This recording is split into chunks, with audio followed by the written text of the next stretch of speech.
We're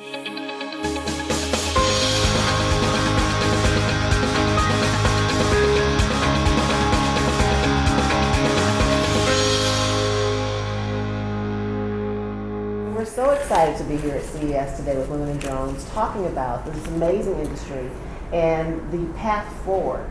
And so happy to have Lori first. Again, I'm Bronwyn Morgan, and we're going to talk about charting the future. So I can't think of anybody better to talk to about this subject, or talk to about this subject. Tell us about your background, though, in the tech sector. It's not been just drones for you. No. But now you're in this sector, and you've been growing and working for growing companies. Tell us about that, Lori. So I started out my career in heavy tech. I like to call heavy tech because it was AT&T. I hit a watershed event when I graduated from Cal Poly. I had 3 job offers, one of which was in consumer with Procter & Gamble, and another one was at AT&T in leadership, on their leadership tracks, both leadership tracks. And I turned down Procter & Gamble, and did I ever hear from everybody about that, to go take AT&T. And I've never looked back since. So I've had a really great time in learning hardware, software, and the networking layer. I've had the opportunity and been blessed to work internationally and to live internationally a number of times, and been and touched about 110 countries with the teams that I've run and operated, or myself personally. So that's a little bit about my background, and I've always loved new things and stayed on leading edge. Well, I did choose Procter & Gamble. I worked there for about 9 years. So what you dropped off, I picked back up. And so lived in Dallas, Cincinnati. But why now? Why did you decide to get into the drone space? Like, what was it like? It was interesting. I received a call from Bessemer, who's a very large venture capital group in the Valley. I'm known to do and grow rapidly revenue. And that's my expertise. And they called to help me, asked me to help on iris automation. So literally about a year ago today, or not a year ago, 3 years ago today, I received that call. It literally was in CES.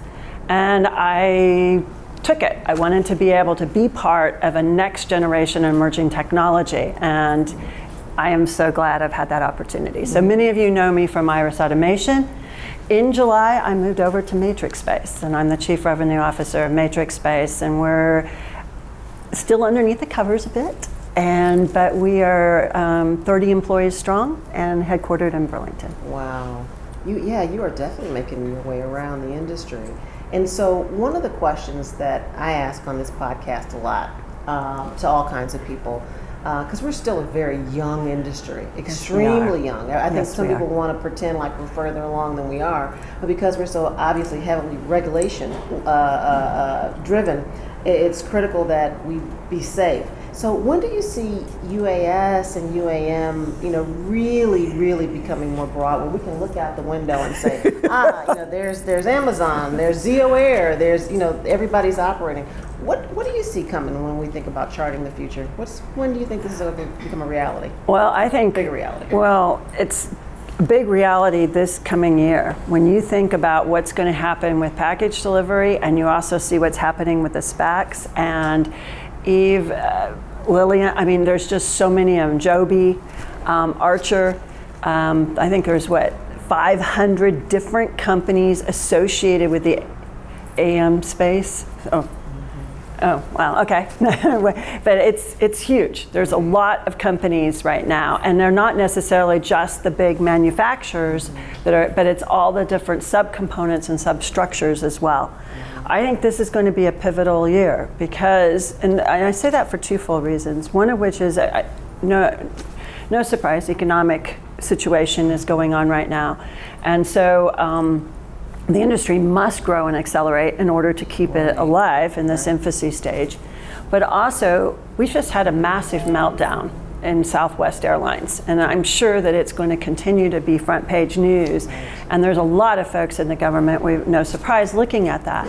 And so I think that beholds us to think about the focus of technology and where AI and machine learning can take us. And I think because these new technologies incorporate that, and the digitalization is going to be very significant, and that's why this industry is going to start to accelerate, is because it's the next wave, it is the next generation. Well, on that note, what business models do you think are really going to rise to the top? Because there's so many different angles people are trying to take right now, and this is a big part of this. It's not just regulation driven, but it is the business model. Is this affordable on the UAS side as well as on the AAM side? What do you think? Which ones are going to rise to the top? Well, I think it still needs to have the partnership of public and private, right? I think that it's very important that the public endorses it, and whether it's the public in general or whether it's the state governments and the federal governments. I have to give a shout out to Mississippi, to Virginia, and to North Dakota, who have taken some leadership roles and really accelerated and helped the industry expand and learn and adopt. Also Alaska, we can't forget about Kathy Cahill. You know, it's just amazing on what we can do, and I think that those kinds of partnerships help create the trust that's necessary for the expansion from the private side and letting it finally go private and accelerate from private. And what do you think are, you know, the challenges though? Like what's really holding us back? From your perspective? You know, from my perspective and my last 3 years of what I've seen, I think it's there's a trust, right? And we have to remember, I had to take a step back, becoming brand new into the industry, really reflect that this industry is only less than 100 years old. And just literally about, 40 years ago, it took us 25 hours to fly across the United States, and now we can do it in 5 years. And now we're asking people to accept flying without people, right? And having something fly in the sky. But I think we're going to start to see more and more of it. I think consumers, I know where I am, the neighborhood has asked to have drone delivery because we're all tired of seeing the trucks coming around all day long. And I think from a carbon footprint, it drives a positive impression and a positive goal. So I think that you're going to start to see some of that happen and accelerate. And so it's just going to take a little bit of, like I mentioned a second ago, some trust and understanding. And I think also as we embrace the industry and we encourage the young to become part of it, the young start talking about with their parents, and that makes it safe, right? And so there's a whole up and down cycle that happens with the fact that if you're teaching the young, then you can start permeating it. And so you have a top down, bottoms up, and you know, some excitement around it. In your role in leadership in sales and business development, which is a very interesting place to be. You know, as a startup founder, I'm everything. I'm sales, I'm marketing, and I'm finance. And even the people that do work with me in those roles are like, "It's my job." I'm like, "Well, I'm still doing it too." What kind of investment do you think is out there? Is there really an appetite? We know that, you know, the whole DC corridor has really slowed down over the last year or so for a lot of the obvious global reasons. But do you think the investment is there? Are people really ready? Yes, they are. Investors ready? So let me talk about something. I don't know how many people read the Wall Street Journal 2 days ago about the digitalization in Ukraine. And so I don't think anybody would have imagined what's happened in the last year on the war fighting front. But governments, if you read that article, governments are now understanding the importance that wars are no longer going to be fought with humans, they're going to be fought with drones. And one of the figures I didn't share with you, I wanted to save for this question, was 500. That was the number of drones that were just shot over, I think, by Russia into Ukraine 2 days ago. That's right. All in a swarm, right? So that is a huge change and a huge shift. So one thing that's going to help, sadly, it's about war, but one thing that's going to help is the fact of us being able to get some of those commitment and the dollars that are happening in the governments right now for this industry, because generating cargo autonomously, the drone sector being able to fly drones.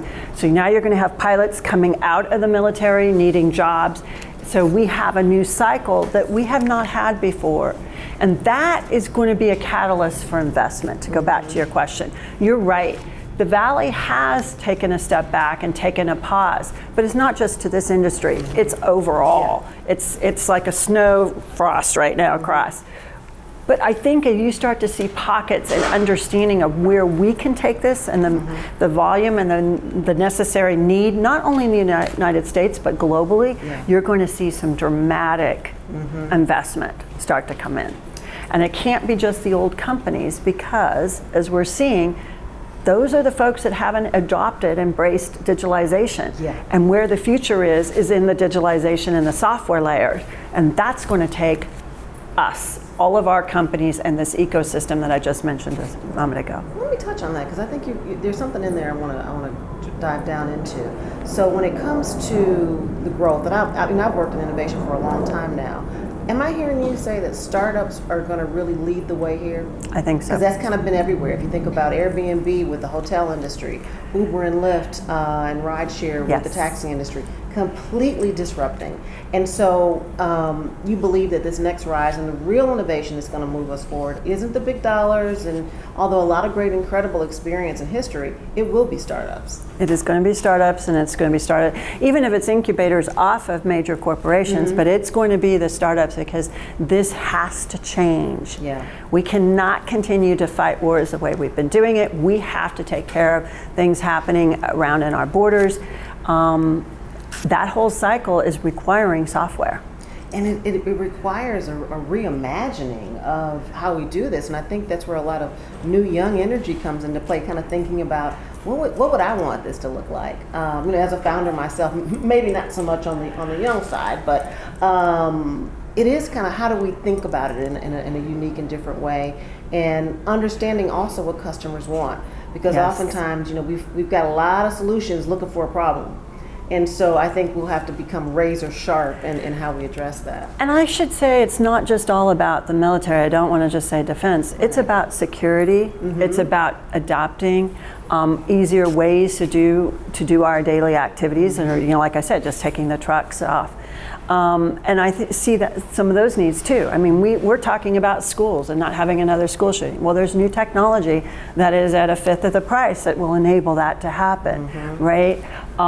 So that's the kind of things that I think are going to start to be game changers that will really support some very new forefront thinking that we haven't seen before. I agree. We just launched a new asset security capability, and after watching what happened to these electrical substations. Yes. And now, we're getting the ear company saying, what you got? How can this work? Is it a test yet? And so recognizing that there are a lot of unique problems as well that the solutions will have to match up to. So with that, being a woman in the drone space, how do we get more of us in this space? Because I'm looking forward to talking to a lot of us today, and a lot of course, startup founders. But how do we get more of us in this space? UAS, AAM, what do we need to be doing right now? That's a great question. I will have to say that I felt like I had stepped back when I did some of my very first meetings, when I stepped in this field 3 years ago, and I went, wait a minute, I feel like I'm back 30 years. There were no women in the room. And it took me back to some very interesting meetings that I was running in my head 30 years ago. And I think it's going to take all of us collectively to encourage. What I'm very concerned about right now is that because of COVID, a lot of kids, both girls and boys or young adults, have stepped out of STEM because they didn't have the support to take the classes and to understand and do the readings and the materials. And some of these kids are very, very bright. And we need to help that community in order to encourage everybody, because we can only be successful if we can attract the young into the industry. And we are hiring, and it's been very difficult. And people have a hard time understanding, just wanting to do it. Oh, that sounds like it's hard work. It's just, where do we leave these folks behind, and how do we encourage? As everybody knows, last year I talked about the fact that girls between the ages of 11 and 14, this is the most pivotal time for them to take science and math and technology. If they get frustrated, if they don't get support, they step off, and they step off forever. They will never go back. And it has been proven time again, if you have a girl's name on a math paper, they get graded 5 to 10 points lower than a boy, even though they've answered the questions the same way. So it's up to us as parents, as aunts and uncles, grandparents, etc., to try to support these kids. Even in my neighborhood, I had a girl in tears one day. I watched her when she was walking home. And so I sat down and talked to her, and I gave her all these ideas, and then I went to talk to her parents. about this industry and what she could do, because she was just felt left out and so frustrated because she hadn't had any formal math for a couple of years. So this is up to us to take a hold of it, but it's unprecedented. And if you go into these classrooms right now, and I think that's another thing that we need to do, is take it upon ourselves to visit a school. We had the ASU of ESI New England event within just literally in October up in Burlington at the Northeastern campus, and we asked the local high school students to come in. And I was appalled because there were only one girl, two girls. So I went to their teacher and I said, where are all the girls? Why aren't they here? Here's where all of this stuff. So she took it upon herself. She did a special outreach on the campus. She got 90 girls to go see Microsoft. And they're seeing Microsoft this month. But it takes that outreach and that notice to call it. But I will tell you, only 1 or 2 girls showed up. So we have to change that. And a lot of women, unfortunately, during COVID, stepped out of the workforce. And the question is, will they return? But you're right. This has been wonderful. Thank you so much. We're going to have you back. Thank you. Thank you, everybody. In a minute, that was Lori DeMatteis with MatrixSpace. And we are here in Las Vegas with Women in Drones at CES for CES Live.